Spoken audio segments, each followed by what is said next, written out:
Okay, welcome आप सभी का और वेरी वार्म वेलकम। देखिए, बहुत ही इम्पोर्टेंट टाइम है। जो भी एस्पिरेंट अभी जुड़े हुए हैं, जो इस वीडियो को देख रहे हैं, कि RPSC assistant professor college lecturer जो एग्ज़ाम होती है, जनरल स्टडीज़ का पेपर आपका हो गया है और सब्जेक्ट का एग्ज़ाम अभी टाइम टेबल दे रखा है कि आपके पास अब बहुत ही लास्ट मार्जिन का टाइम आ गया है और मई के अंदर आपको ये एग्ज़ाम है ना, आप बॉटनी से हो, जूलॉजी से हो, या जो भी आपका दूसरा कोई सब्जेक्ट हो। क्योंकि हम जो बातें करेंगे उसमें दो लेवल होंगे, एक सब्जेक्ट के हिसाब से भी बात करेंगे और एक जनरल बात भी करेंगे। तो डेडलाइन आपको 15 मई लेना है ना, कि 15 मई के हिसाब से आपका सारा शेड्यूल बनेगा। तो जैसा कि मेरा पर्सनल एक्सपीरियंस, इस बार जो भी बच्चे एग्जाम में बैठ रहे हैं, जो भी मेरी बातें हुई, मुझे जो लगा वो सबसे पहले मैं आपको बताता हूँ कि जब नोटिफिकेशन आया था, हालांकि उससे पहले से बहुत लोगों को पता था कि एग्जाम होने वाली है, बहुत ही कम लोगों ने तैयारी स्टार्ट की थी। फिर शेड्यूल आया और जीके का शेड्यूल डाला गया। होपफुली बहुत सारे बच्चों ने तभी से एग्जाम को सीरियस लिया। लास्ट जनरल स्टडीज के पेपर में आपने जो भी आपके एफर्ट्स थे वो सारे किए और एक पेपर आपका पूरा भी हो गया। देखो, जीके वाला जो पेपर है, जैसे अपन साइंस सब्जेक्ट के हिसाब से एक बार लाइफ साइंस के हिसाब से बात करें, तो साइंस वाले बच्चों का जो जीके रहता है वो एक मीडियम लेवल का ही होता है, बहुत स्ट्रॉन्ग जीके अपन नहीं मान सकते। और कोई स्टूडेंट ये कहे कि मेरा जीके बहुत स्ट्रॉन्ग हो जाएगा, तो वो कोई रेयर स्टूडेंट हो सकता है। कॉमनली ये चीज़ नहीं हो पाती, क्योंकि हम इन चीज़ों से ज़्यादा कनेक्टेड रिपीटेडली होते नहीं हैं। तो पीछे के जैसे मेरे टाइम में मैंने 2 एग्ज़ाम दिए, तो एक में तो जीके था ही नहीं और उसके बाद वाला जो था वहाँ पे जीके भी था। तो ऐसा था कि जैसे एक एवरेज सा स्कोर साइंस का स्टूडेंट अगर जीके में लाता है तो वो ठीक है, उसको कोई नुकसान नहीं है, ज़्यादा चिंता भी नहीं होती है। तो एट प्रेजेंट अगर हम देखें कि इस एग्जाम का जो सीन है, उस सीन के हिसाब से बात करें तो हम जीके के स्कोर को डिवाइड कर सकते हैं। जैसे कि हाईएस्ट जो है वो 25 तक अपन जा सकते हैं, कि अगर किसी बच्चे ने पहले एग्जाम्स ओवर कॉम्पिटिशन एग्जाम दे रखे हैं और पेपर उसका बहुत अच्छा निकल गया हो, तो 25। हालांकि एक दो स्टूडेंट्स ने बताया कि उनके 28 मार्क्स भी हैं, तो वो कुछ बच्चे ही होंगे, ज़्यादा नहीं हो सकता, उनका नंबर बहुत कम है ना। जैसे यहाँ कुछ बच्चे बिल से भी हैं, उनका स्कोर 25 से भी ज़्यादा है, वो एक दो बच्चे हैं, पर मोस्टली का स्कोर वो 15 से 25 के बीच में है। तो एक चीज़ आपको ये कंफर्म कर लेनी है कि आपका जीके का जो पेपर है वो 15 से 25 के बीच में मोस्टली स्टूडेंट्स का गया है, ठीक है। और मे बी यहाँ पे कुछ स्टूडेंट जो इस वीडियो को देख रहे होंगे वो ऐसे भी हो सकते हैं जिनका स्कोर 15 से भी कम रहा होगा, है ना। मेरा खुद का स्कोर 14.8 ऐसा कुछ था। तो ये कोई मैटर नहीं है कि आपका स्कोर 15 से नीचे है। तो अब जैसे बहुत सारे बच्चों ने वैसे पूछा, अभी तक कई बार लोगों ने पूछा मेरे से कि सर हमारा स्कोर तो 15 से भी कम है, तो क्या हम आगे सब्जेक्ट वाला करें या ना करें। लोग ये पूछ रहे हैं कि हमारा 15 से कम है तो कहीं हम बाहर तो नहीं हो गए। तो इसका भी हमें सही डिसीजन कि क्या मतलब सीन क्या है, उसके अकॉर्डिंग हम बात करें। तो मेरे मानना ये रहेगा कि 25 हो या आप कहें कि हमारे 10 नंबर आ रहे हैं, तो ज़्यादा इशू नहीं बच रहा, क्योंकि अभी मैन जो डिटर्मिनेशन होगा आपका, वो रहेगा आपका सब्जेक्ट। क्योंकि सब्जेक्ट में जैसे आपके 2 पेपर हैं और 150 नंबर का ये मैटर आपके पास आने वाला है। और दूसरे साइड से अगर एक पॉजिटिव बात देख के देखें तो वो ये है कि सब्जेक्ट के अंदर बहुत गहनता से अगर किसी ने काम किया तो ऐसे बच्चे बहुत ही कम हैं, क्योंकि जीके के अंदर हाथों हाथ पेपर आया था, आपने हाथों हाथ जीके को ही ध्यान दिया, सब्जेक्ट जहाँ चल रहा था वहीं आपने ड्रॉप किया, वो जीके आपने पढ़ा। और अब जीके के बाद में मई में एग्जाम है, तो अभी गैप था और अभी ऑलमोस्ट राजस्थान का जो सीन है उसमें है ना, ये फंक्शंस वगैरह हैं, शादियां हैं, ये सब सबके साथ ऐसा ही सीन है। तो ऑलमोस्ट सभी ने अभी अभी स्टार्ट किया है, मतलब अभी जैसे अपन जनवरी लास्ट में हैं, तो अभी बहुत ही कम बच्चे होंगे जिन्होंने सीरियसली, हालांकि कुछ हैं ऐसे, लेकिन मोस्टली ने नहीं किया ना। तो ये हमारा एक पार्ट आ गया। तो ये तो हो गया कि ये कॉमन सीन है। और दूसरी साइड में जैसे नंबर ऑफ वैकेंसी देखेंगे, तो वो पिछले एग्जाम्स के कंपैरिजन में देखेंगे तो वो ज़्यादा है ना, नंबर ऑफ वैकेंसीज डबल से ज़्यादा है। बट उसी अनुपात के अंदर पीछे सेट भी हो गया है ना, और बहुत सारे बच्चे नेट जेआरएफ वाले भी ऐड हो गए, कुछ पुराने भी हैं, स्कूल एजुकेशन के भी हैं। तो नंबर ऑफ सीट को कोई बहुत बड़ा ऐसे चमत्कार नहीं मानेंगे कि नंबर ऑफ सीट बढ़ गया तो भाई बहुत ही रिलैक्स हो गया, ऐसा सीन नहीं। और कंपटीशन के ज़माने के अंदर या इतने स्ट्रॉन्ग कंपटीशन के अंदर हमें ऐसा मानना भी नहीं चाहिए। तो ऑलमोस्ट जैसे ये तो है कि नंबर ऑफ सीट बढ़ा है तो डाइल्यूट तो होगा, है ना, कट ऑफ भी डाइल्यूट होगी, कट ऑफ कहाँ जाएगी वो थोड़ा बहुत डाइल्यूट होगा। लेकिन हमारी ड्यूटी ये बनती है कि हम डाइल्यूट को माइंड में सेट ना करें। हम बिना डाइल्यूट के जो लास्ट कट ऑफ रही है या लास्ट बार जो स्कोर रहे हैं, अपन प्रिपरेशन उसके हिसाब से करें तो फार बेटर, क्योंकि हमें एग्जाम के अंदर अच्छा स्कोर निकाल के हमें सिलेक्शन लेना है। यानी कि हमें निचले मार्जिन पे नहीं जाना, हमें ऊपर के मार्जिन पे रहना है कि है ना, कोई तलवार नहीं लटकनी चाहिए, है ना, कोई इशू नहीं आना चाहिए, दैट्स ऑल। तो पर्सनल जो मेरा आपको सजेशन रहेगा वो यही है कि आप अपनी तैयारी को लास्ट कट ऑफ या उससे जितना थोड़ा बहुत ऊपर हो सकता है तो उतना ऊपर ही लेके जाएं। जैसे कि बॉटनी सब्जेक्ट की बात करें ना, क्योंकि मेरा सब्जेक्ट बॉटनी है, तो बॉटनी और जूलॉजी में जैसे जूलॉजी के जो बच्चे हैं वो आराम से कट ऑफ वगैरह आप जानते ही हैं, उन चीज़ों को आप फॉलो अप कर लेना। तो बॉटनी की जो कट ऑफ थी कि ओबीसी के अंदर 142 मार्क्स था और जनरल के अंदर 10 नंबर ज़्यादा मांगी थी। तो जैसे एक राउंड फिगर भी मारे अपन तो 150 का स्कोर आता है ना, इंटरव्यू के साथ में मिला के देखते हैं तो 150 नंबर लास्ट बार जिनके थे वो जनरल कैटेगरी वाले है ना, वो आ गए। ठीक है, तो हम भी इसको यहीं पे रोक देंगे।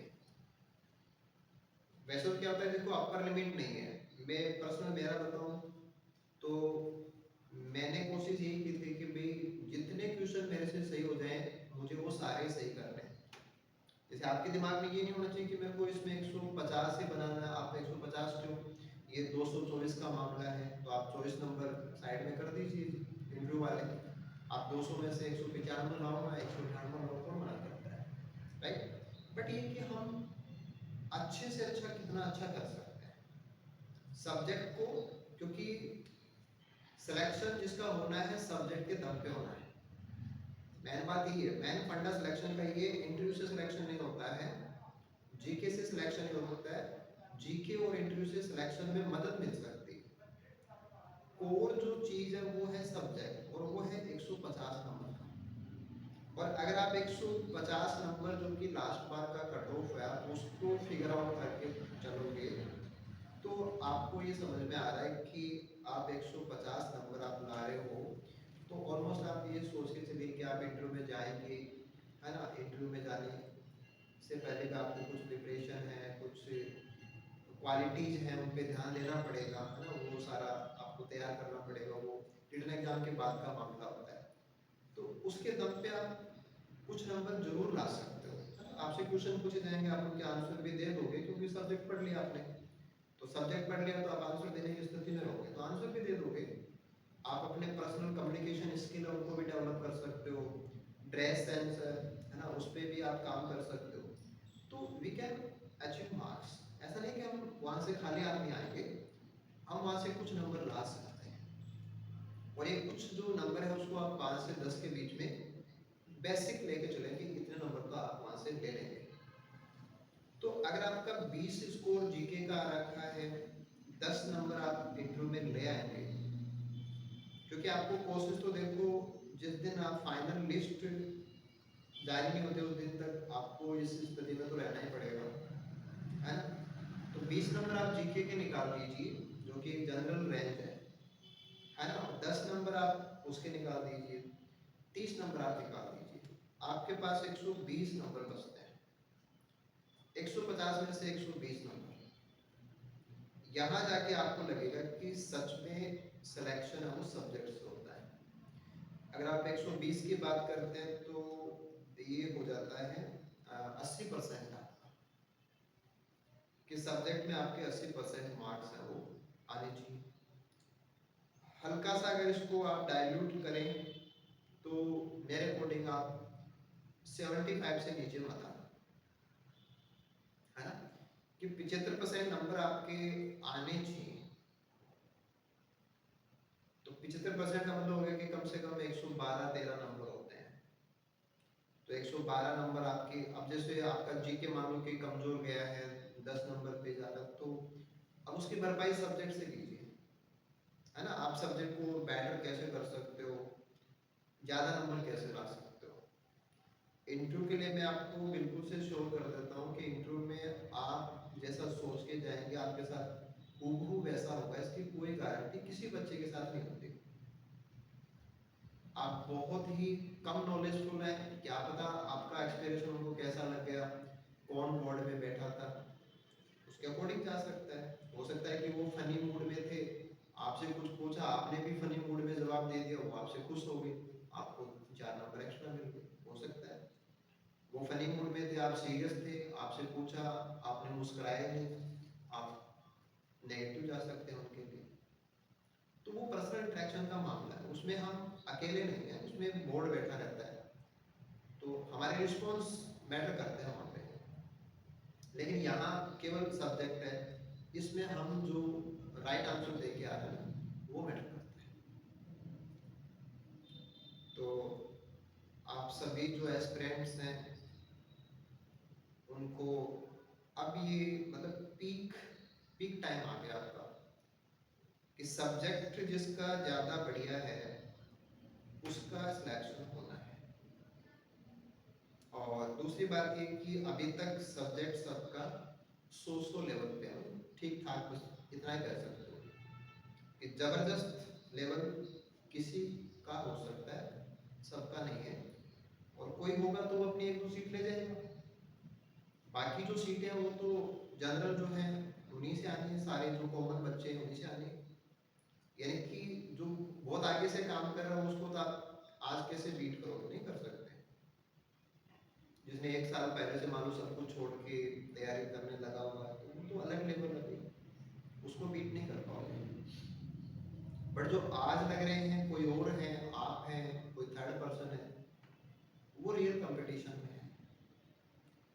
तो अब मैटर आ जाता है कि भाई आप अपना सब्जेक्ट है उस सब्जेक्ट को कैसे करें, क्योंकि हार्डली आपके पास जैसे फरवरी है, मार्च, अप्रैल, 3 महीने हैं तो 90 डेज, और 10 दिन आप मई के मान तो 100, और थोड़ा सा और टाइट कर दो तो 105 दिन, बीच में होली भी आएगी, हाँ तो उसके भी 2-3 दिन आएंगे, तो 100 दिन आप लेके चलेंगे, 100 डेज का आपका टारगेट है। देखो एग्जाम के स्टार्टिंग में जो बातें हुई थी, पर्सनली जो बातें अपन स्टूडेंट्स के साथ करते रहते वहाँ भी, और उससे पहले भी वीडियो में मैंने बता रखा था कि आपको graduation level and post graduation level दोनों लेवल तैयार करना है, और वो भी अच्छी बुक्स से। देखो मैं इसलिए कह रहा हूँ कि आपके साथ अगर कुछ भी गलत हो जाएगा तो उसका जिम्मेदार कोई नहीं है। मान लो आपने आपने किसी भी एक्स मटेरियल से पढ़ लिया, आपको लगा कि मुझे ये मिल रहा है, मैं इसी से पढ़ लेता हूँ, आपने पढ़ भी लिया। आपको टॉपिक पढ़ना था फाइटोलैक्सिन, आपने बीएससी कोई बुक में मिला, आपने उससे पढ़ लिया, पता लगा कि उसने जो बताया वो गलत है, आप जो क्वेश्चन करके आ गए वो भी गलत हो गया। तो इसमें किसी की गलती नहीं है। भाई आप ये सोच रहे हो कि मैं पढ़ के जा रहा हूँ मेरा सही हो जाएगा, तो आप क्या पढ़ के जा रहे हो ये मैटर करता है कि आपके हाथ में जो मटेरियल है जिसको आप एज ए बुक यूज कर रहे हो वो तो 100% सही है क्या? या आप मान लो कि किसी से आपने पूछा, किसी ने आपको बताया आंसर, तो क्या वही सही है क्या? है ना? या आपने किसी यूट्यूब पे देखा तो उसने जो बताया क्या वही सही है क्या? और कुछ क्वेश्चंस में आपको ये लगेगा कि आपको जो पता है वो 100% सही है, नो डाउट आपको जो पता है वो करेक्ट है, लेकिन आरपीएससी उसको सही नहीं मानती है, आरपीएससी किसी दूसरे ऑप्शन को सही मानती है। क्योंकि लास्ट बार मैंने जो फेस किया कि जैसे सीएसआई तो हम बार बार एग्जाम देते हैं, तो सीएसआई का स्टैंडर्ड बहुत शानदार स्टैंडर्ड है, उसके जो डाटा है, जो कॉन्सेप्ट है बहुत सही है, हम उसको फॉलो भी करते हैं, हमारा नेट भी होता है, ग्यारह भी होता है, हम सेलेक्ट भी होते हैं। बट आरपीएससी का पेपर दोगे तो वो लोग गलत मानते हैं। तो ऐसा हो गया कि आपको 5% एक ऐसी चीज उसमें डालनी पड़ेगी कि आप जो करोगे उसको आरपीएससी गलत भी मान सकती है, तो वो मार्जिन भी लेके चलना पड़ेगा। कुछ तो क्वेश्चन डिलीट होने वाला तो हो सकता है कि आरपीएससी सुधारेगी, पेपर अच्छा बनेगा तो मे बी वो कम हो जाए, लेकिन फिर भी होगा। एसग्रेड में जितना होता है उतना तो नहीं होगा, लेकिन कुछ कम होगा, लेकिन एक दो क्वेश्चन पे तो ऐसी कोई बात आएगी, और एक दो क्वेश्चन ऐसे भी होंगे जो आपने जो किया वो सही है फिर भी आरपीएससी उसको गलत मानेगी। तो कम से कम 4-5 क्वेश्चन ऐसे होंगे जहां आपको बैकफुट पे आना पड़ेगा कि आपके पास कोई चारा नहीं है, आप सही है उसके बाद भी चारा नहीं, ये वो एक है तो है, ये वो सब होता ही है। तो अपन को वो चीज भी रखनी है कि अपन अपन हर साइड से इसको फुली प्रूफ बनाना चाहते हैं कि कहीं से कोई इसमें कोई गुंजाइश नहीं बचनी चाहिए कि ठीक है थोड़ा बहुत वो हमारे आंसर खराब करता है तो भी हम बचेंगे, ये चीज हमारी इंपॉर्टेंट चीज है। तो अपना जो स्कोर है वो हमारा 120 सब्जेक्ट का और 120 प्लस के हिसाब से चल रहा है। इसका मतलब देखो साफ साफ तो ये हो रहा है कि आपके सब्जेक्ट में 80% मार्क्स आने चाहिए। बहुत सारे लोगों से आपने भी सुना है, हमने भी सुना है, बहुत लोग बातें करते हैं कि आप ये पर्टिकुलर कोचिंग है, इसका ये बुकलेट्स है ये निकाल लो, है ना, ये सॉल्ट पेपर है, ये है, जो भी है अवेलेबिलिटी मटेरियल की खूब है, ऐसा नहीं है। बट जैसे आप देख रहे हो कि आपके पास 100 दिन है, और मेरा जो मानना है उसके अकॉर्डिंग आपके पास कम से कम भी 25 बुक्स होंगे जिनका कोई ना कोई मटेरियल आपको अब तैयार करना है। तो 100 डेज और 25 बुक्स, इसका मतलब हो गया एवरेज 4 दिन, और वो भी रिपीटेशन इसमें शामिल नहीं है, रिवाइज करने का इसमें शेड्यूल नहीं है, एक बार का शेड्यूल है कि 4 दिन में आपको पढ़ना है और आपको उसको जो भी रिवाइज करना है, क्वेश्चन प्रैक्टिस सब उसी में आ गया। तो वैसे देखा जाए तो क्या है कि सीरियस बहुत ज़्यादा है मैटर, कि आप 3 दिन के अंदर पढ़ दें और एक दिन में उसके क्वेश्चन कर लें।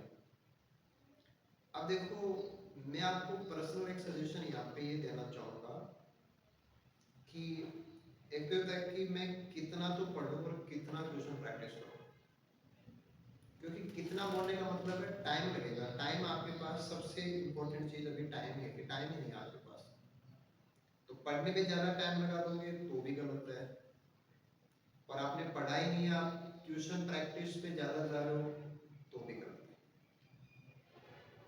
क्योंकि कोई गारंटी नहीं है। जैसे मैंने कह दिया कि ये एलवी के 10 क्वेश्चन तैयार कर लो, तो उनमें से आएगा, कोई गारंटी नहीं है ना।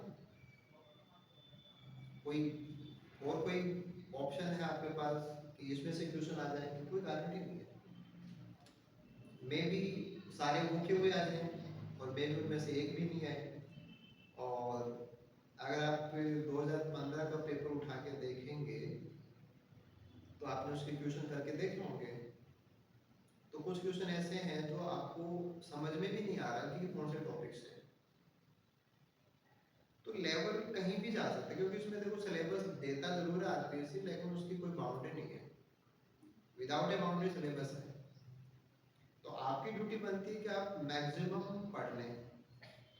जहां तक दोनों पेपर्स में प्रॉब्लम या स्कोर में प्रॉब्लम की बात आती है, तो वो है आपका पेपर नंबर फर्स्ट, जिसमें कि ट्रेडिशनल है ना। जूलॉजी के बच्चे उनके लिए वर्टिब्रेट इनवर्टिब्रेट वाला सेक्शन है ना, टैक्सोनॉमी क्लासिफिकेशन, वो बहुत उनको टफ पड़ता है। बॉटनी वाले हैं उनको यही है, एल्गी फंजाई ब्रायोटेट और जिम्नो टैक्सो है ना, ये बेस्ट पेपर में आता है। तो ये हो गया आपका मोस्ट चैलेंजिंग सेक्शन। देखो जो बच्चे सेट करके आ रहे हैं, नेट करके आ रहे हैं, सीएसआर का पढ़ रहे हैं, उनका प्लांट फिजियोलॉजी साइकोलॉजी जेनेटिक्स जो कि पेपर सेकंड में है, वो उनका ठीक होता है। और उसमें इतना है भी नहीं, आप बहुत आराम से उसको कर भी लेते हैं। और बुक्स भी उसमें ज़्यादा नहीं है, बुक्स भी कंपेरेटिवली कम है उसमें, ज़्यादा मटेरियल और ज़्यादा ऑप्शंस क्वेश्चंस का ज़्यादा, और नए नए एग्जांपल्स और बहुत सारा डाइवर्सिटी पेपर फेस्ट में है। और वो बीएससी एमएससी में आजकल के बच्चे बहुत कम उससे कनेक्ट भी हैं। यानी कि ट्रेडिशनल बॉटनी जिसका अच्छे से तैयार होगा उसको इसमें लीड मिलेगी। फर्स्ट पेपर में आपका स्कोर अगर बढ़िया आ रहा है तो आप इसमें अच्छी स्थिति में जाएंगे। तो फर्स्ट पेपर में भी देखो क्या है कि एग्जैक्ट कोई पैटर्न नहीं है। जैसे मैंने पिछले पेपर्स को एनालाइज किया तो कोई नंबर ऑफ क्वेश्चन फिक्स नहीं है कि एलवी से इतने क्वेश्चन हर पेपर में आ रहे हैं, ऐसा कोई ट्रेंड नहीं है ना। वो अलग अलग है, किसी पेपर में लाइक से क्वेश्चन है, किसी में नहीं है। तो ये है कि ऐसा भी कोई फिक्स क्राइटेरिया नहीं कि आप एक तैयार कर रहे हैं सेक्शन तो उसमें से इतने क्वेश्चन आ जाएंगे, ये भी नहीं है। आप किसी सेक्शन को छोड़ भी नहीं सकते। जैसे आपको लगा कि टेरिडोफाइट से क्वेश्चन ही नहीं आते, लेकिन पता लगा कि 2 क्वेश्चन टेरिडो से आ गए, तो 2 क्वेश्चन तो बहुत मैटर करता है। 80% आप टारगेट लेके चलो तो 2 क्वेश्चन मैटर करता है। तो इन चीज़ों को ध्यान में दें तो हमें हमारा ट्रेडिशनल जो सब्जेक्ट है ना, उसको अब आपको अच्छे से तैयार करना पड़ेगा। देखो इसमें एक प्लस पॉइंट यहाँ पे ये आ जाता है कि जैसे आप एल्गी फंजाई ब्रायो टेरिडो जिम्नो तक आप जो बुक्स यूज करते हैं, उन बुक्स के अंदर मेन जो पॉइंट्स हैं वो हाईलाइट है। अब एक तो टाइम ये होता है कि आप पूरा टॉपिक पढ़ेंगे है ना, वो टाइम नहीं है। अभी 100 डेज में आप ऐसे काम नहीं कर सकते। हाँ, आपको कोई टॉपिक जरूरी लगता है वो पढ़ सकते हो, या कहीं आपको लगता है कि ये कॉन्सेप्ट ही मुझे समझ में नहीं आ रही, तो उसके लिए एक पैराग्राफ वो पढ़ सकते हो। ऐसे थोरोली पढ़ना वो गलत है। अभी आपके पास ऐसा बुक होना चाहिए जिसको आप देखें, आपको पता लग जाए कि जनरल फैक्टर में ये 2 बार इंपॉर्टेंट है ना, क्लासिफिकेशन में ये बार इंपॉर्टेंट है, ऐसे। तो वो चीज़ आपको लेनी है। तो वो आपकी अच्छी रेफरेंस बुक्स हैं है ना, जो आप वशिष्ठा की बुक्स काम में लेते हैं, उनके अंदर ये बहुत आराम से दिया हुआ है। कलरेशन है ना, मल्टी कलर बुक्स हैं, बोल्ड किया हुआ है, बिल्कुल से क्लियर है। ऐसे आप टैक्सोनॉमी के अंदर है ना अच्छी बुक्स काम है। उनके 2 फायदे हैं, एक आपका सिलेबस जल्दी पूरा हो जाएगा, दूसरा वो बुक्स आपके काम आती हैं जब आप चैलेंज करते हो क्वेश्चन। क्योंकि जब कोई ऑप्शन रॉन्ग मान लेता है आरपीएससी, तो आपको चैलेंज लगाना पड़ेगा ऑप्शंस के ऊपर, तो वहाँ आपको फिर प्रूफ देना पड़ता है, तो वो रेफरेंस बुक दी जाती है। ये टेक्स्ट बुक का रेफरेंस मान्य नहीं होता। तो जो आप ये जयपुर पब्लिकेशन से जो बुक्स आते हैं हिंदी मीडियम वाले, वो एज ए रेफरेंस काउंट नहीं होता, क्योंकि रेफरेंस वैल्यू नहीं होता। यानी कि एग्जाम के अंदर सही और गलत का डिसीजन इन बुक से होता ही नहीं, वो रेफरेंस बुक से होता है। तो मेरे अकॉर्डिंग आपको पहले वशिष्ठ पढ़नी चाहिए कि आपने जिम्नोस्पर्म की उठाई, पहले वशिष्ठ से और टॉपिक ध्यान से ना, जनरल फैक्टर पढ़ने आपको, क्लासिफिकेशन पढ़ना आपको, मेंबर्स पढ़ने आपको, फैमिलीज में कोई स्पेशल मेंबर का स्पेशल कैरेक्टर है पढ़ना आपको। जैसे मान लो आपने जिंगो बायोलोबा नहीं पढ़ा लेकिन उसमें क्वेश्चन आया हुआ है 10 फॉर, तो वो आपको वो चीज पन्ने पलट के देखेंगे तो आपके सामने आएगी।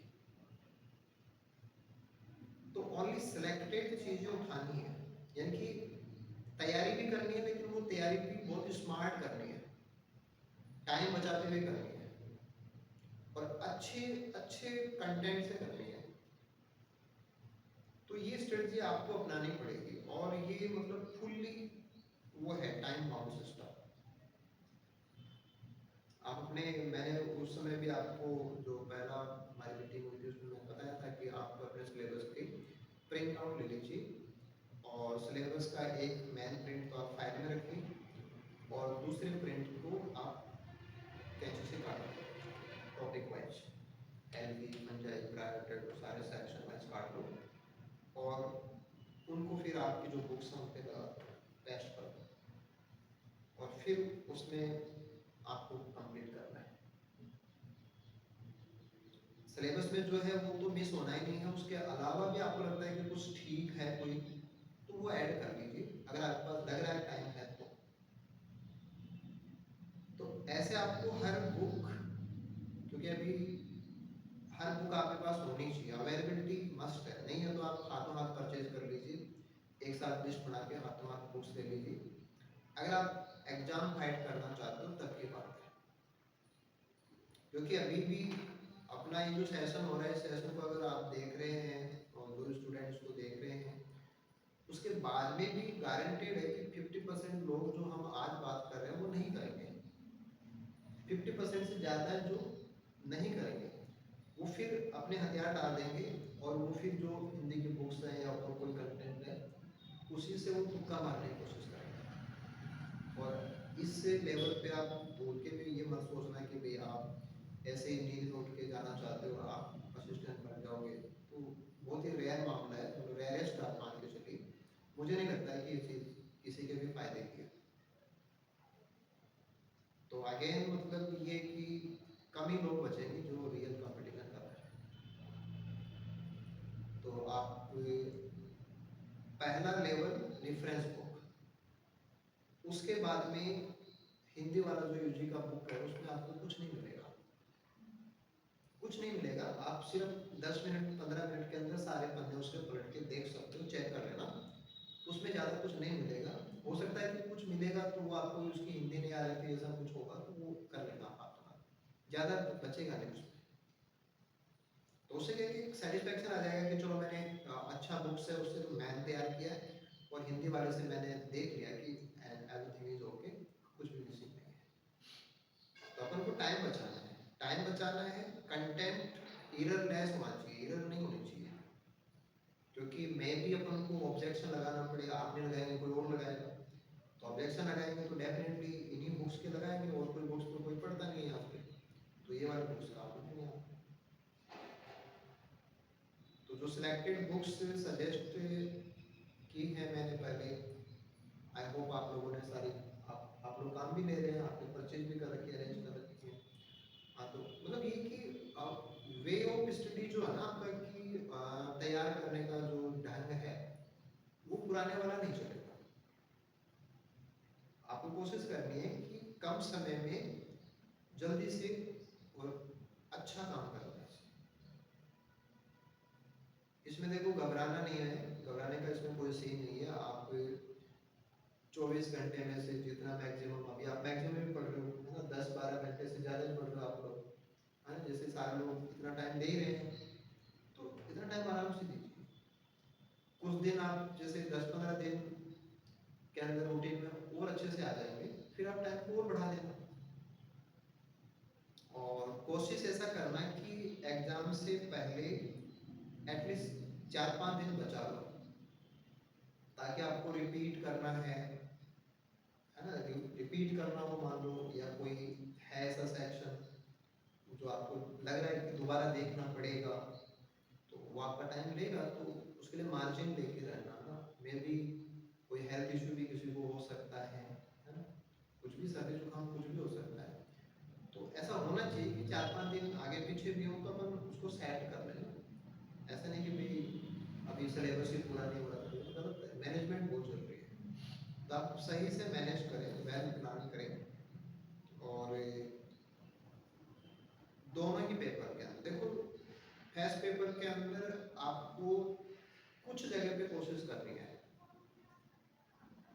जैसे जिनों से क्वेश्चन कम आते हैं बनते हैं, तो वो कुछ बातों के बनते हैं ज़्यादा। यहाँ ये देखना, पेपर उठा के देखना कि हर पेपर का यही होता है कि तकरीबन 60% क्वेश्चन तो ठीक ठीक लेवल के होते हैं, जो आपको आते हैं आप कर देंगे।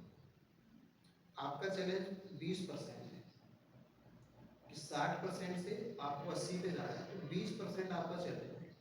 यानी कि 20% क्वेश्चन ऐसे होंगे जो बहुत सारों को नहीं आ रहे, क्योंकि उन्होंने बहुत सारी चीज़ें पढ़ी नहीं है। जैसे आप जो बुक्स पढ़ रहे हैं, जिन्होंने नहीं पढ़ी उनको नहीं पता है, उनको उनको नहीं पता, उनको इंफॉर्मेशन नहीं पता है। आपने पढ़ा है, आपको पता है।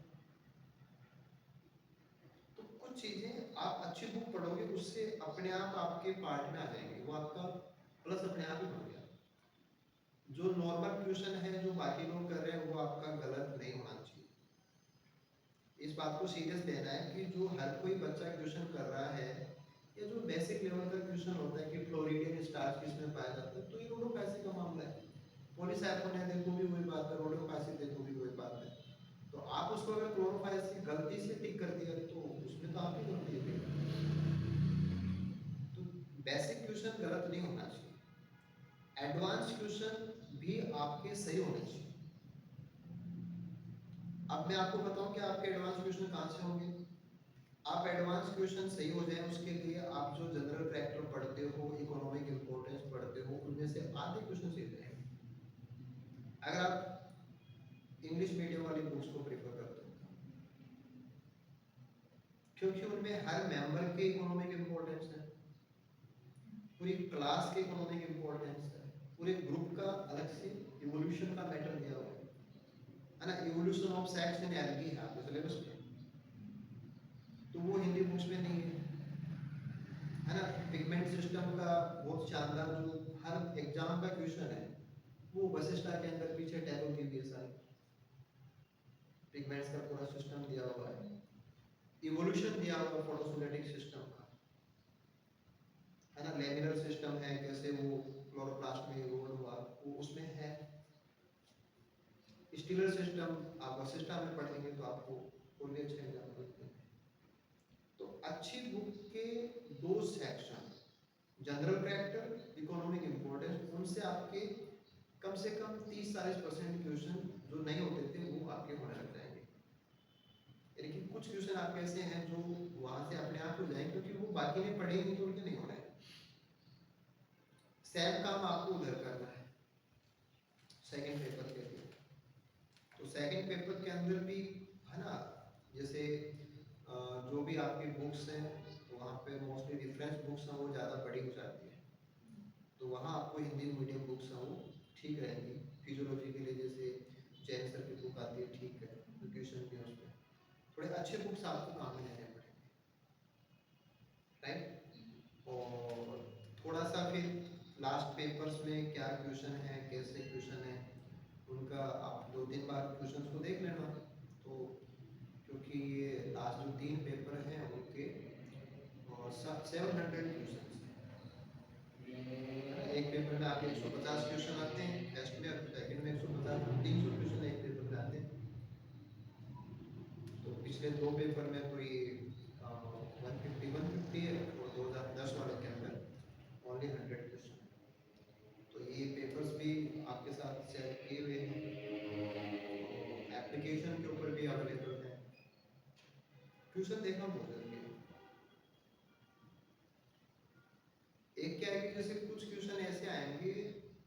जो आपने नहीं पढ़ा।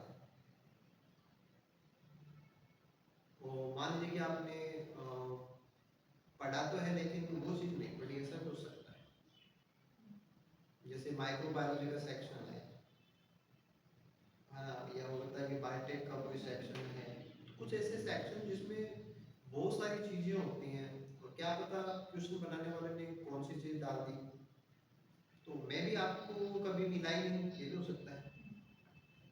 तो ऐसी चीज़ जो आपको नहीं मिली वो गारंटेड है कि 99% को भी नहीं, तो उसका कोई रोल नहीं है, उसका सिलेक्शन में कोई रोल नहीं है, वो बस पेपर को टफ बनाने का मामला है। वो किसी किसी से नहीं हो रहा तो आपसे नहीं हो रहा, तो आप बराबर हैं, उसमें उसमें घबराना नहीं है।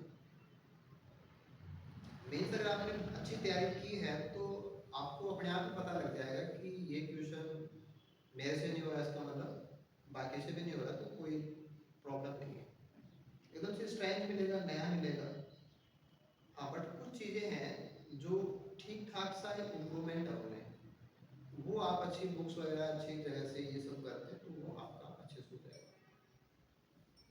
तो ऐसे अपन को वेल प्लान इस चीज़ को करना है, और है ना, एक टाइम टेबल आपका आप प्रिपेयर करें। तो सभी को ये मतलब ये बहुत इम्पोर्टेंट है कि अगर आपने एक टाइम टेबल बना लिया और आपने उसको फॉलो कर दिया तो भी बहुत प्लस हो जाता है अपना मैटर। क्योंकि अभी जैसे हम मैं श्योरिटी से कह सकता हूँ कि 100 में से 10 लोग होंगे जो टाइम टेबल बना के उसको फॉलो कर सकते हैं, बाकी 90% फॉलो नहीं करेंगे। यानी कि वर्किंग और प्रोसेस के जो पार्ट्स है ना, वहीं से पता लग रहा है कि सिलेक्शन हो जाएगा या नहीं होगा।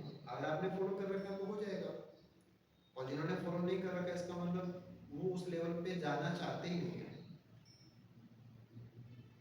क्योंकि हम इसको ऐसे लाइट नहीं ले सकते ना, मैं बार बार आपको कह रहा हूँ कि आप इसको लाइट नहीं ले सकते, और किसी एंगल से लाइट है भी नहीं।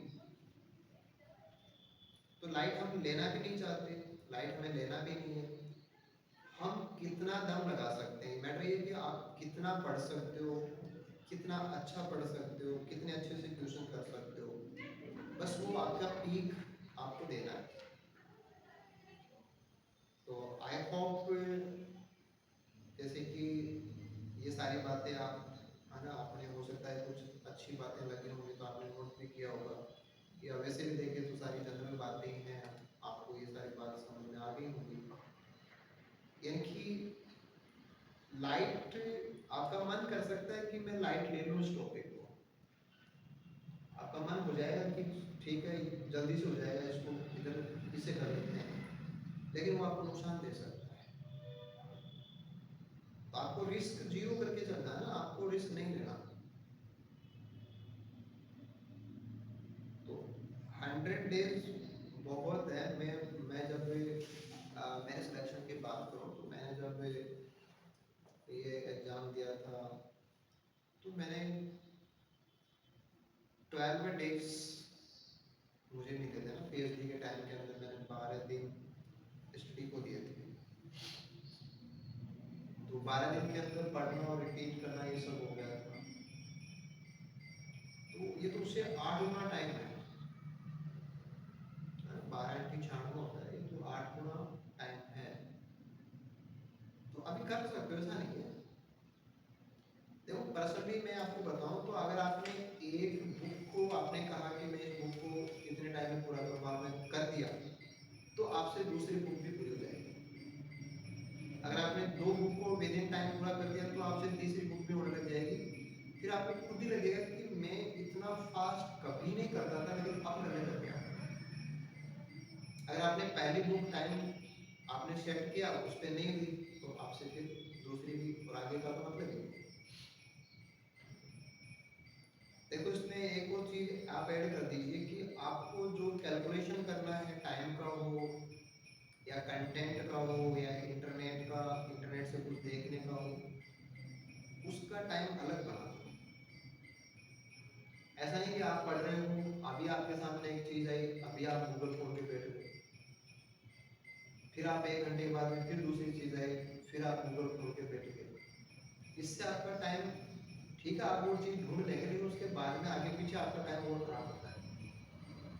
तो मैंने एक तरीका अपनाया था कि मैं किताब पढ़ता, तो मान लो कि बुक में कुछ भी आया तो मैं उसके नीचे लिख देता कि इस पेज के ऊपर ये एक चीज़ आई है, फिर दूसरे पेज पे क्या आया है वो मैं सेकंड पे लिख देता।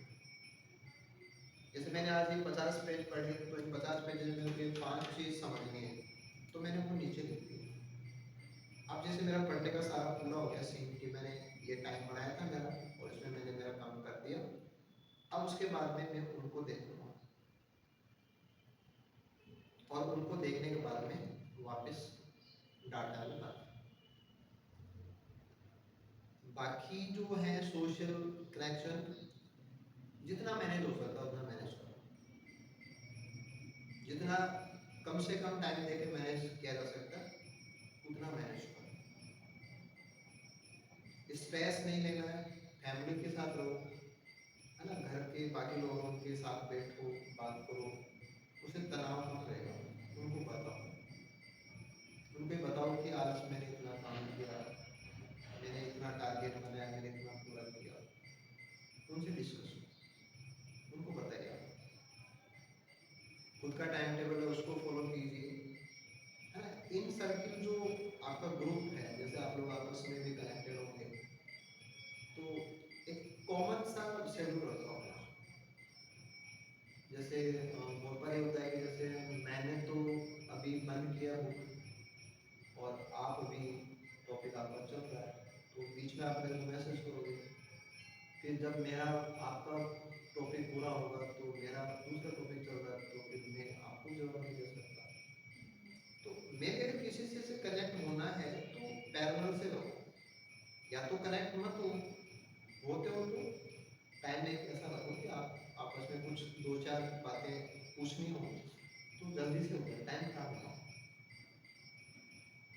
तो एक कॉमन सा होता है कि जैसे मोस्टली जो मैंने देखा कि सुबह 10-11 बजे तक लोग कम एक्टिव होते हैं, है ना? तो सुबह के आवर्स में लोग एक दूसरे को डिस्टर्ब कम करते हैं, तो वो बड़ा अच्छा टाइम है।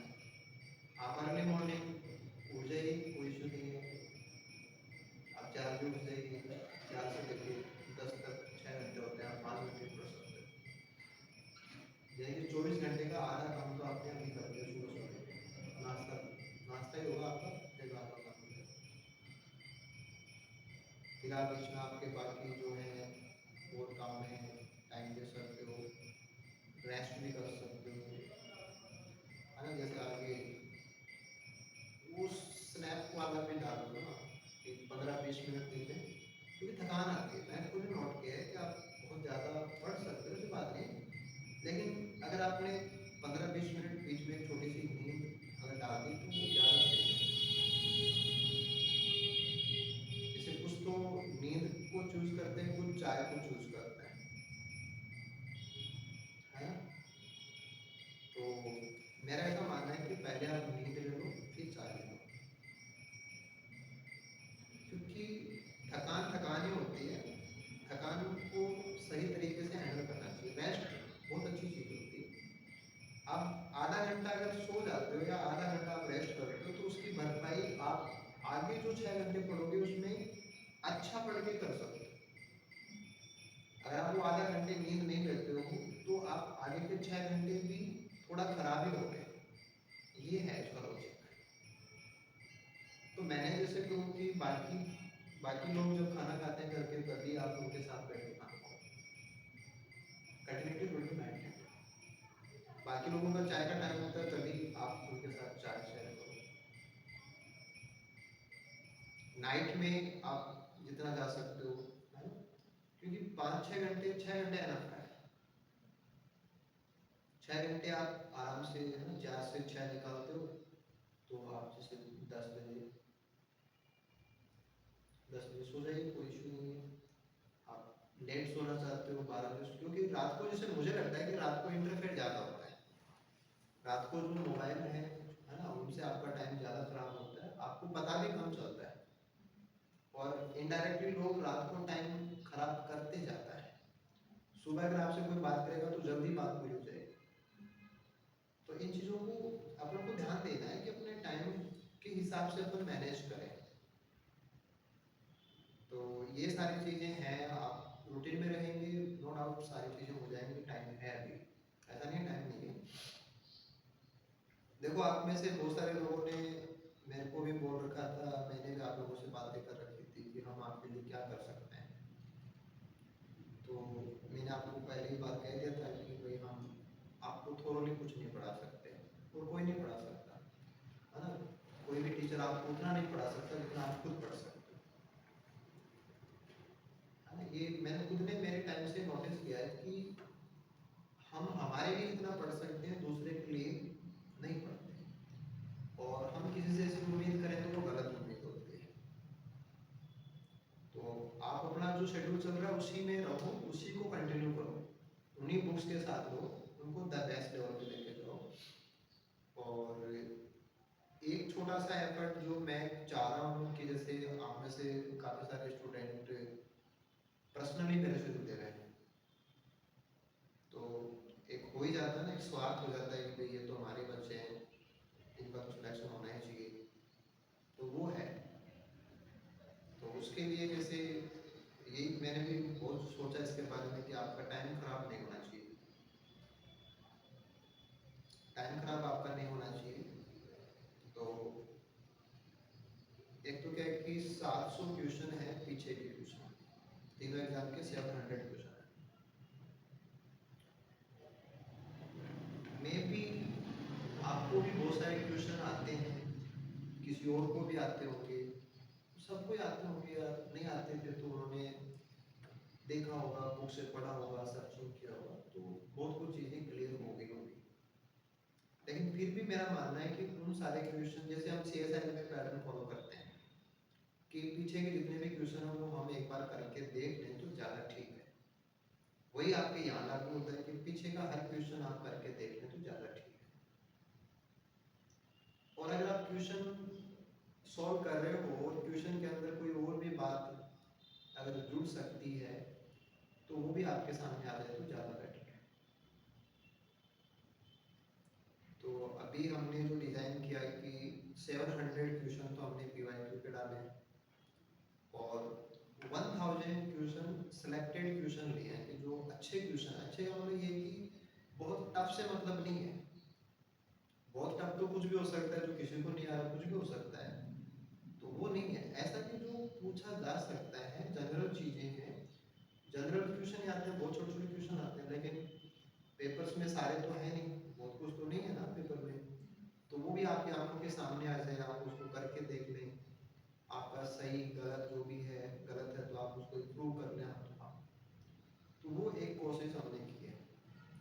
तो ये 1700 से ज़्यादा क्वेश्चन का आप इसमें ये था कि इतने सारे क्वेश्चंस हैं, वो जैसे अभी जो प्रॉब्लम है कि जैसे टेस्ट हो सकता है ना, टेस्ट आप अटेंड कर सकते हैं, आपको ऑप्शन मिल जाएगा, लेकिन उसके बाद में भी बाकी चीज़ें होती हैं, वो भी आपको कोई टीचर हो जो समझाए, नहीं ज़रूरी है। और ये ऐसा है कि जैसे आप बेसिकली तो सारा कर ही रहे हो, ये तो उसमें प्लस है कि आपकी तैयारी को ये थोड़ा सा ऊपर उठाएगा।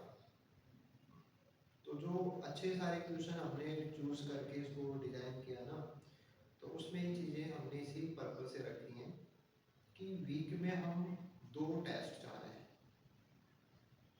जैसे टोटली 15 वीक के आसपास का मैटर होगा।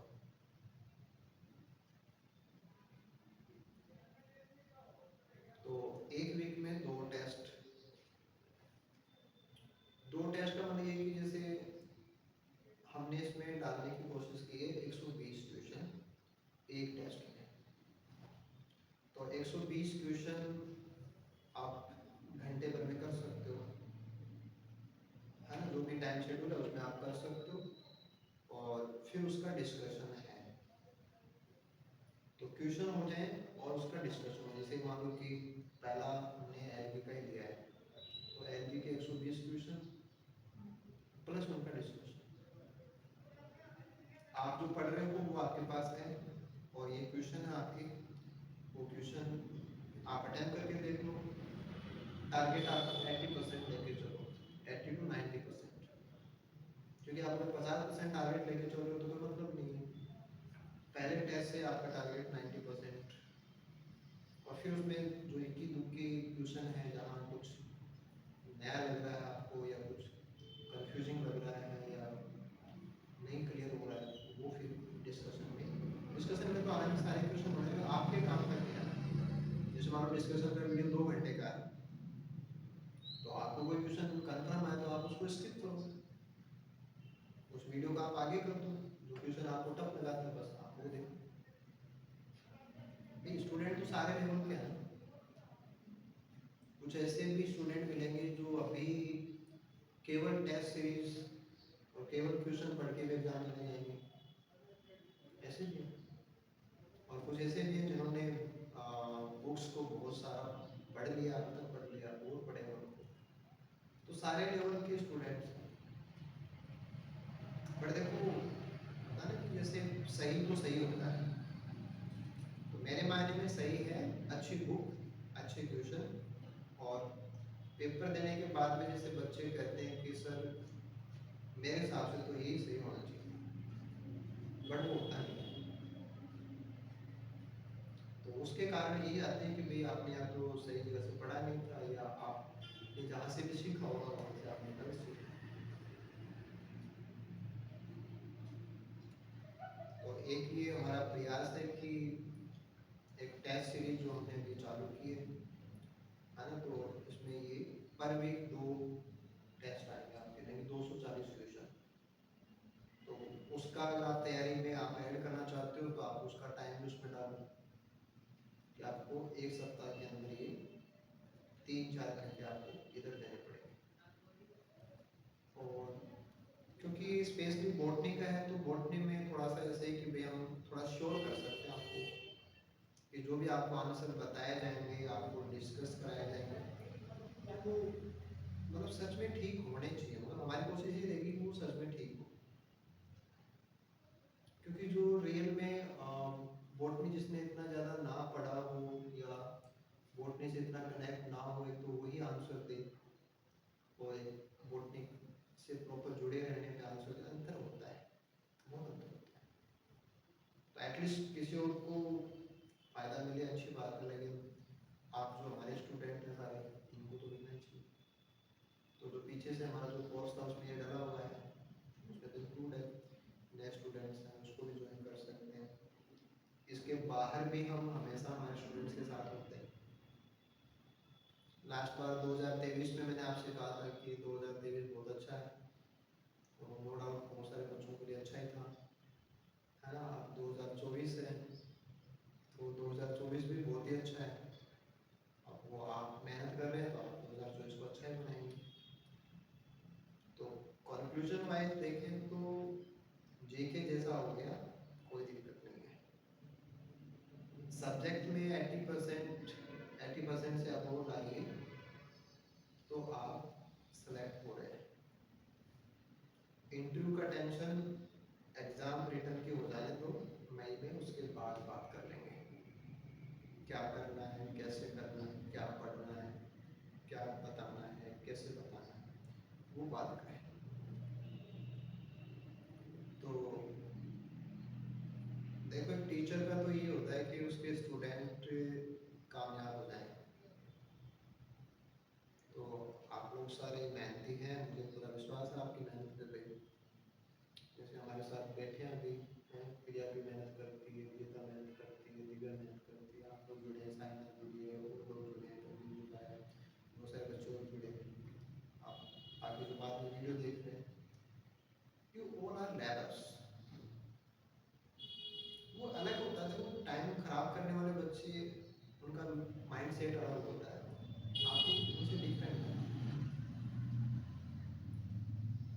इधर से थोड़ा सा आपको ये ऐसे तसल्ली है, मैं आपको कह रहा हूँ तो आपको तसल्ली लग रही है कि बहुत सारे लोग इतना काम नहीं कर रहे, इसलिए आप थोड़ा सा और करो तो आप आगे आ जाओगे। तो होपफुली आप इन सारी चीज़ों को ना आप आज ही अपना पूरा शेड्यूल बनाना। शेड्यूल में भी देखो आप शेड्यूल के 2 लेवल रखो।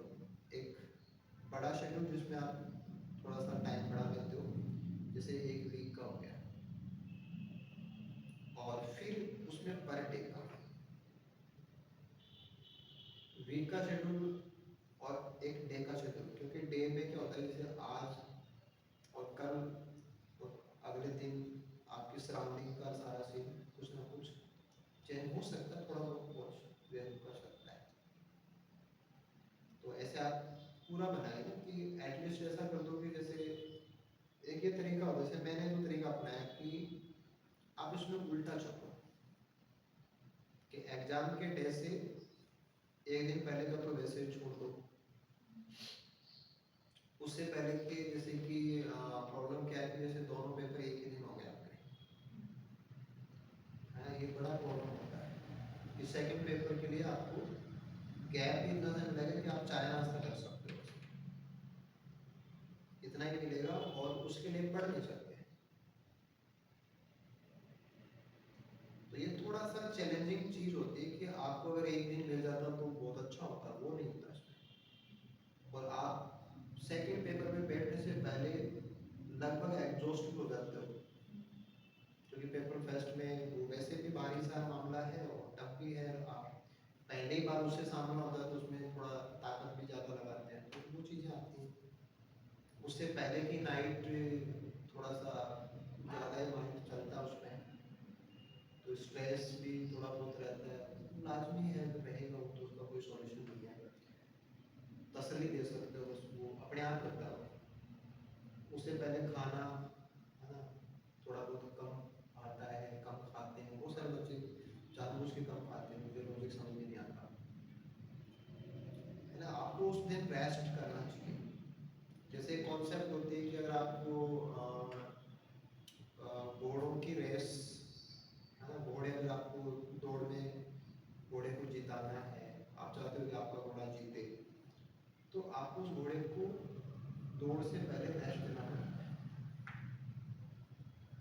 अगर आप घोड़े को रेस सुबह है, आप रात तक उसको दौड़ा रहे हो तो थक जाएगा, और वो सुबह रेस में नहीं जीतेगा। तो वो एनिमल है, आपका ब्रेन वैसे वो भी थकता है। तो आप ऐसा रखो कि एक दिन मुझे चाहिए, मतलब मैं तसल्ली में रहूँ, इसके लिए थकान मुझे ना हो, आंखें मेरी ना जलें, नींद मुझे ठीक ठाक आ जाए, मुझे थकान फील नहीं होनी चाहिए, मुझे कंफर्टेबल रहना चाहिए। क्योंकि घर से और घर से बाहर अंतर होता है सिचुएशन, आपका बॉडी भी उस चीज़ को बॉदर करता है। तो आप एक दिन उसका छोड़ दो, और उससे पहले के 2 दिन आप वैसे पेपर 1 एंड पेपर 2 के रिपीट रिवीजन कोई चीज़ दोबारा देख लिया उसके लिए, तो 3 दिन तो आप छोड़ो। उसके बाद में जो टाइम बच रहा है उसके आप 2 टुकड़े करो, और मेरे अकॉर्डिंग आप पेपर फर्स्ट को दे दो 60% टाइम, और पेपर सेकंड को दो 40%। कंटेंट वाइज तो यही है कि पेपर फर्स्ट में ज़्यादा चीज़ें हैं तो उसको थोड़ा सा ज़्यादा टाइम दे दो, और पेपर सेकंड को 40% दे दो, यानी कि बराबर आधा आधा टाइम मत दो उसको। पहले बार आप पढ़ोगे तो आपको धीरे भी होगा आदत, शुरू शुरू में 8-9 दिन आपकी आदत नहीं बनेगी, तो टाइम ज़्यादा लगेगा। फिर आप रूटीन में आ जाओगे तो सेकंड पेपर का नंबर आएगा तो आपकी स्पीड भी बहुत चल रही होगी पढ़ने की, समझने की, लिखने की, तो उसका 40% बढ़ेगा।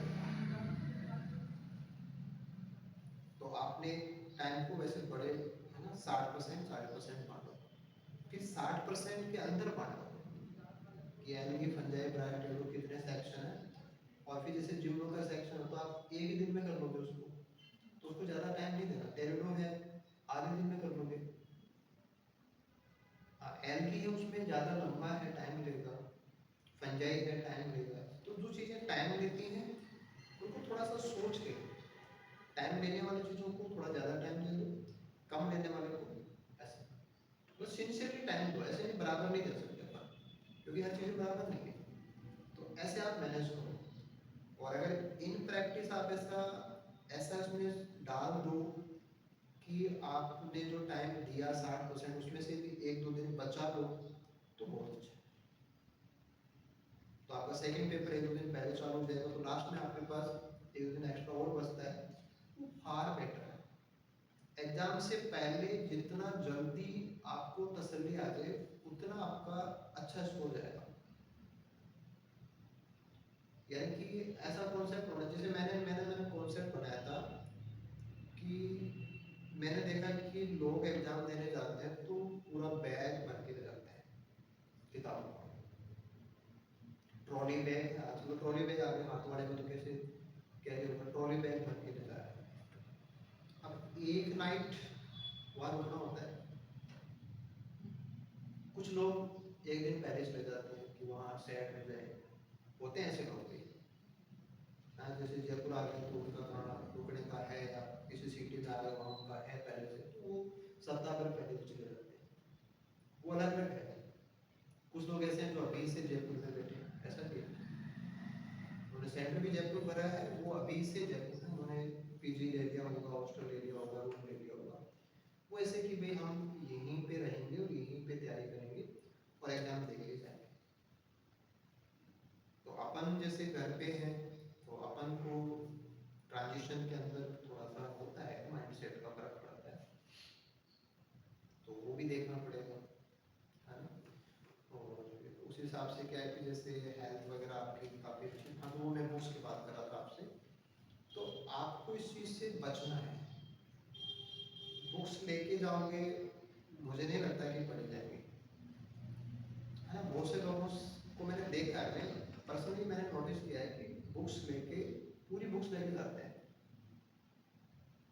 और किस लिए लेके जाते हैं कि वो सोचते हैं, जैसे चाय पिए तो चाय पीते तो सोचेंगे अरे ये पिगमेंट कौन से में होता है, वो कंफ्यूज हो गया, फिर वो जाके पन्ने पलट के उस चीज़ को वो दोबारा से ऐड करने के लिए वो एक प्रकार से वो एडिशनल बना के जाता है कि ये जरूरत पड़ी तो मैं ले लूँगा, मतलब हैंडी हो गया उसके कि किताब होगी तो लगेगा कि सब कुछ है, और वो किताब भी सुबह लगेगा कि ये लो अब क्या पढ़ना। तो मैंने एक स्ट्रेटजी अपनाई थी कि मैंने एक नोटबुक लिया और मैंने उस नोटबुक में केवल वो लिखा टॉपिक वाइज जो मुझे ऐसे लगता था कि मैं भूल जाऊंगा या मेरे को किताब में से दोबारा उसको देखना पड़ेगा। जो चीज़ मुझे दोबारा नहीं देखनी पड़े, या जो मुझे पता है कि मेरे को याद हो गई, या मैं इसको समझ गया, या मैं इसको देखूंगा तो मुझे याद आ जाएगी, वो मैंने उसमें नहीं लिखी। तो होपफुली शायद 50-60 पेज मेरे रजिस्टर के भरे हुए बस। तो मैं एग्ज़ाम देने गया तो मैं वही रजिस्टर लेके गया, और मैंने वो 50-60 पेज कई बार पलट दिए।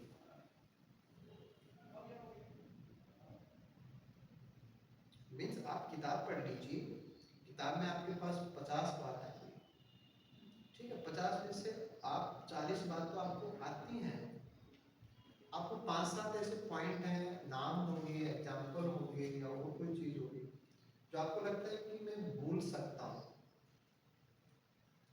वो आप लिख लो। तो जैसे साइंटिस्ट का नाम आ गया तो लगता है भूल सकता हूँ, है ना, कोई और चीज़ आ गई मे भी लगता है कि मैं भूल सकता हूँ, बस वो उसमें लिखो। और ये अभी से मतलब ऐसा है कि जैसे आपने पहला काम किया कि मैंने ये टॉपिक पढ़ना है, आपने टॉपिक पढ़ दिया, उसके बाद में उसमें से वो चीज़ काम की क्या है वो खात्मा लिख दो बस। और मैं तो ऐसे करता था कि जैसे मैंने लिया कि मुझे ये क्लास पढ़नी है, मैंने क्लास पढ़ ली, जैसे मुझे लगा कि मुझे जाइलम से जो ट्रांसपोर्ट होता है पढ़ना है, प्लांट वाटर रिलेशनशिप पढ़ना है, मैंने प्लांट वाटर रिलेशनशिप पढ़ लिया। अब पढ़ने के बाद में मैंने बुक बंद कर दी, अब मैं उसमें से क्या सीखा वो लिख रहा हूँ बस, या मैं बुक में देख लेता हूँ कि हाँ इसमें यही लिखना बस, या ये नहीं लिखना है बस। यानी कि जनरली जो होता है कि हम हर चीज़ ही नोट्स में डालते हैं, वो गलत है, पूरा गलत है। वो अभी आपका टाइम खा जाएगा और बाद में भी आपका टाइम खाएगा। पढ़ भी नहीं पाओगे अगर आपने सारा लिख दिया तो। पढ़ते पढ़ते भी सिंसियरिटी चाहिए, क्या उठाना है लिखना क्या है वो सिंसियरिटी चाहिए। तो थोड़ा सा ऐसा रखो जो आपके हाथ में रहे हैंडी बस, और वही लेके जाइए। विश्वास होता है, विश्वास रखे बोलते हैं कि मैंने पढ़ लिया तो मैं कैसे भूल सकता हूँ। भी सही बात क्या है कि ऑब्जेक्टिव पेपर है, तो आपने जो पढ़ा है वो 4 में से सामने आएगा तो आपको याद आ जाएगा। ये बड़ा प्लस पॉइंट है कि आपने जो पढ़ा है वो सामने जरा सा भी आपको कहीं से भी मैच होता दिख गया तो आप उसको पकड़ लोगे, आपका आंसर सही रहता है।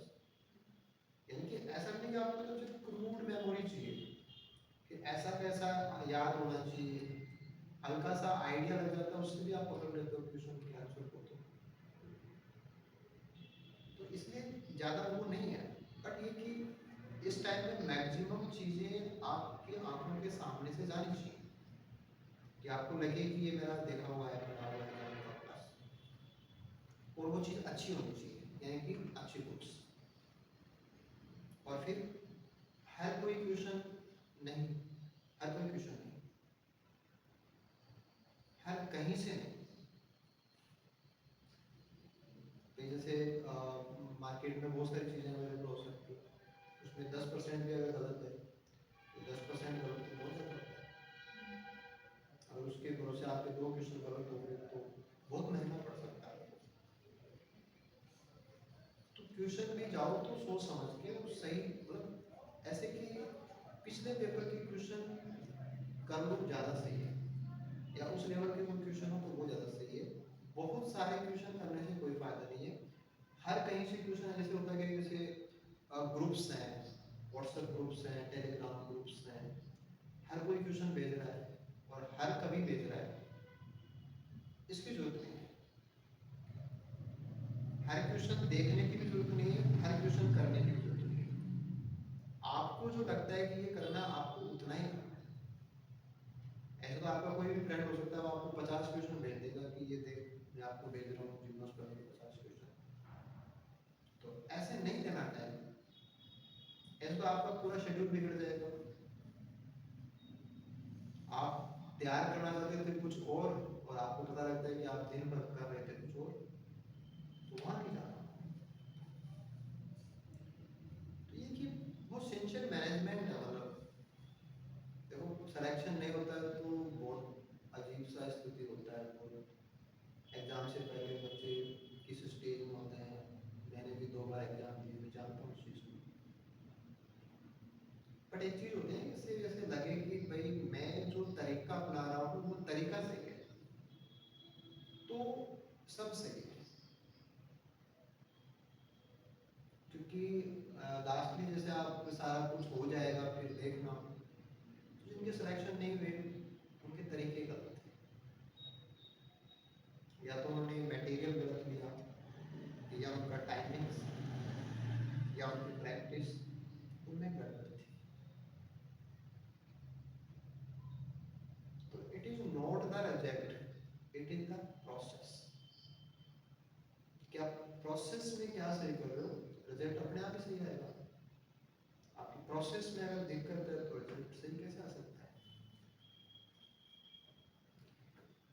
तो ये सारे सजेशन आप लोगों के लिए रहे, है ना।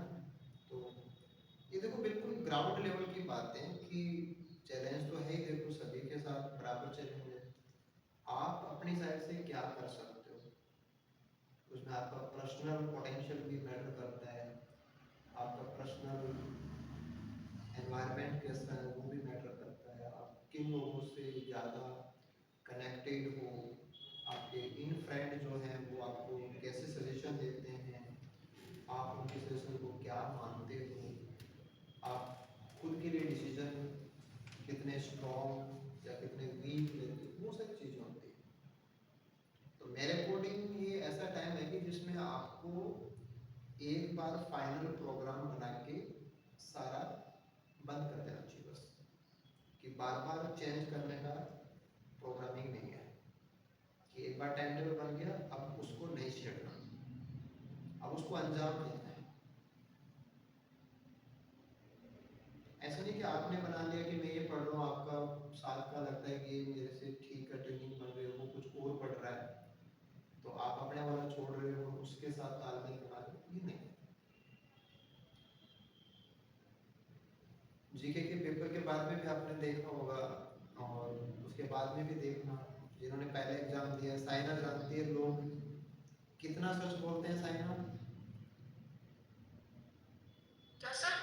लोग जब आपस में बात करते हैं कि उनका रिजल्ट, कट ऑफ, क्वेश्चन कितने किए, सही कितने थे, तो इसमें लगता है कि लोग झूठ बोलते हैं। सर सरासर झूठ बोलते हैं। सरासर झूठ बोलते हैं ना। जी जी सर, वो क्या होता है कि अपने साथ में जो होता है ना, वो भी अपने को भटकाने में लगे रहते हैं। जैसे मतलब 100%। अपना फ्रेंड होता है ना, वो भी ऐसे सोचता है कि मतलब इसका ना हो, अपने आगे रहे, तो वो ऐसे नेगेटिविटी तो फैलाएंगे साथ में वाले।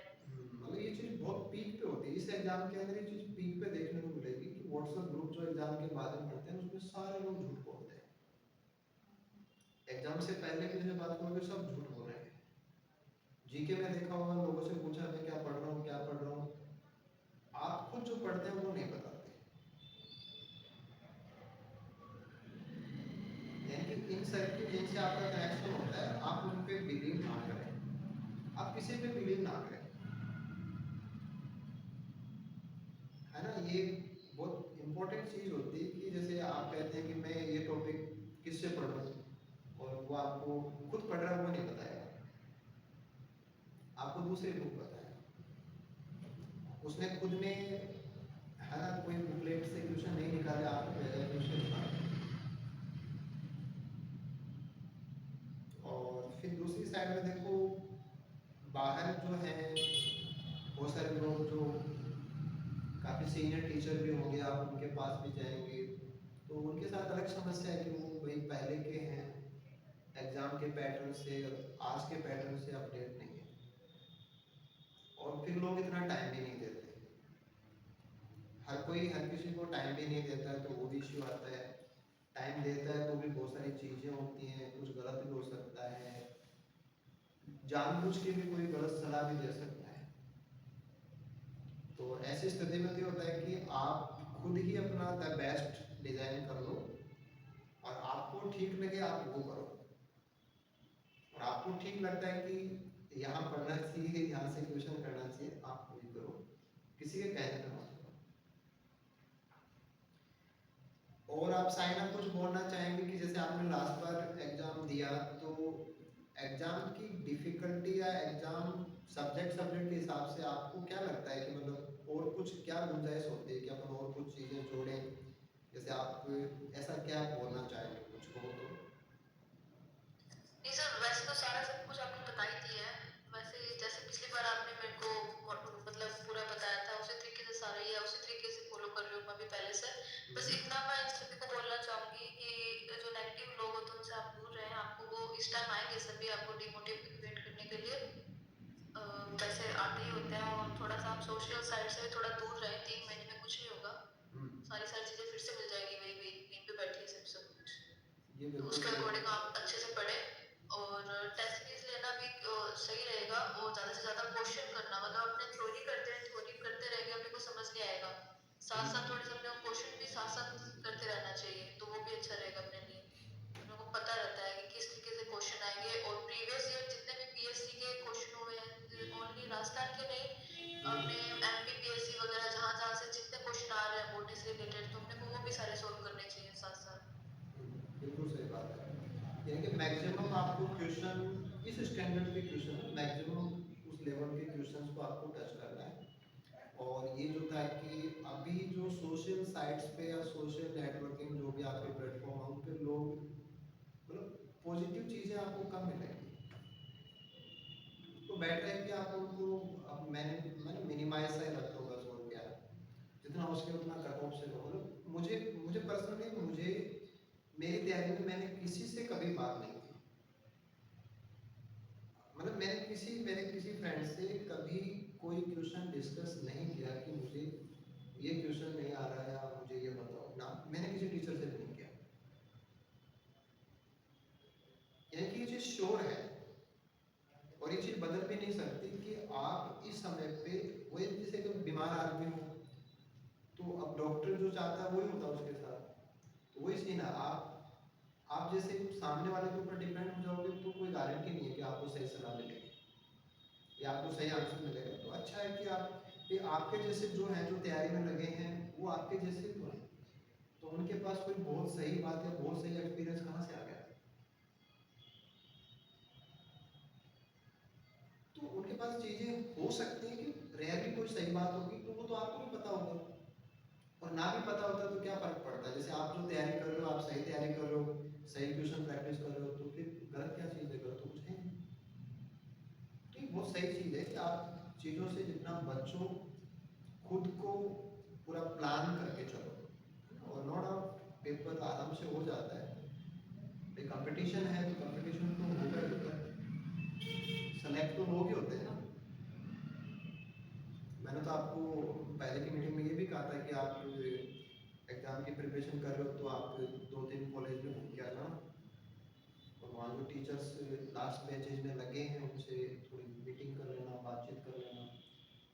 मैंने इसलिए कहा था कि बहुत सारे ऐसे हैं सिलेक्टेड लोग जो आपके जैसे ही हैं, एक्स्ट्रा ऑर्डिनरी जैसा कुछ नहीं है, सिंपल से ही लोग होते हैं, और बस ट्यूशन सही से टाइम हो जाए, गलत ना करके आए, आपका कुछ है ऐसा कुछ नहीं है कि बहुत ही डिफरेंट होता है, कोई ऐसा नहीं है। और मैं भी आप जितना पढ़ रहे होंगे, हो सकता है कि उस पैसे भी हो सकते हैं, या इस बेस में भी होंगे ऐसे जो आपसे भी कम पढ़ेंगे फिर भी सिलेक्ट होंगे, हो सकते हैं ऐसे। भाई आपने कोई क्वेश्चन पढ़ने के बाद में भी गलत कर दिया, किसी ने थोड़ा बहुत सुपरफिशियली पढ़ा तो उसी से उसका सही हो गया, तो वो थोड़ा सा होता है, ऐसा नहीं। बट एक्स्ट्रा ऑर्डिनरी जैसे माइंडसेट वाले कम ही होते हैं, रेयरली 10% मानो कि वो बोलते हैं जैसे कि पूरी रबी बताई में इतना तो होना ही होता है, वो टैलेंटेड होते हैं कुछ तो, लेकिन बाकी तो सब ठीक ठाक तो होते हैं। तो वही एग्जाम में बैठते हैं, वही इंटरव्यू में आते हैं, वही सिलेक्ट भी होते हैं। तो ऐसा नहीं कि कोई आप में कोई प्रॉब्लम है, आप में कोई माइनस चीज़, ऐसा कुछ नहीं है, आप बिल्कुल सही हो, आप बिल्कुल परफेक्ट हो, इस जॉब के लायक हो, mindset wise, qualification wise, effort wise, कोई दिक्कत नहीं है। आप में से और कोई स्टूडेंट जो कुछ बोलना चाह रहा हो? परवीन, आपकी कोई क्यूरी है?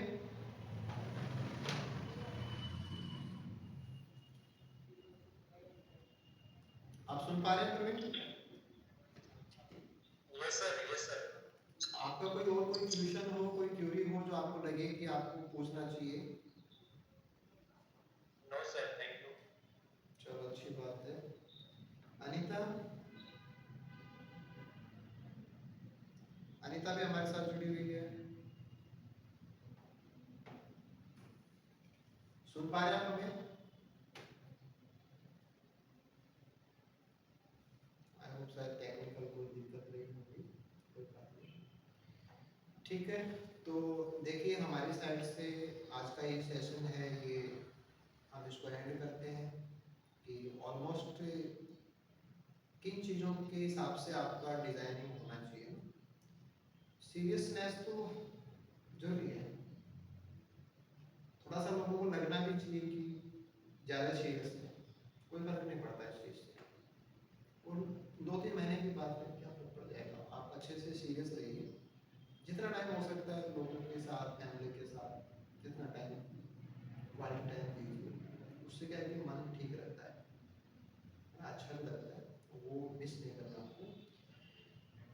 ठीक है, तो आज है ना हमारे साथ स्टूडेंट हैं, आप ऑनलाइन जुड़े हैं, सभी को बहुत बहुत शुभकामनाएं भाई, थैंक यू सो मच।